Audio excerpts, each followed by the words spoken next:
विविध जिल्ह्यातल्या टॉप 9 बातम्या पाहूयात।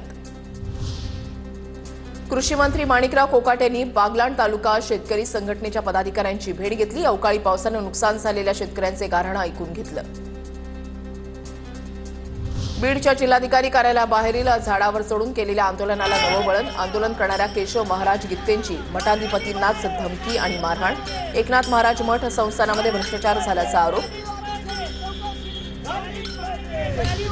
नागपूरमध्ये महिलेच्या स्वयंपाकघरातून 44 ग्रॅम एमडी ड्रग्ज पावडर जप्त। जरीपटका पोलिसांनी केलेल्या कारवाईमध्ये प्रीती गजभिये या महिलेला अटक। कराड शहरामध्ये प्रीती संगम बागच्या यशवंतराव चव्हाण समाधी परिसरामध्ये एकाच वेळेला विषारी घोणस सापाची 11 पिल्लं आढळली। नागरिक आणि पर्यटकांच्या सुरक्षेच्या दृष्टीने सर्पमित्र आणि कराड नगर परिषदेच्या वतीने प्रीती संगम बागेची साफसफाई सुरू।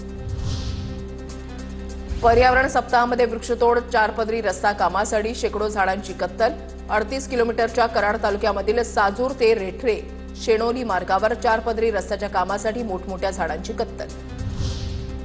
समृद्धी महामार्गावर एसटीला परवानगी द्या, रईस शेख यांची मुख्यमंत्र्यांकडे मागणी। रईस शेख यांचं फडणवीस आणि शिंदेंना पत्र।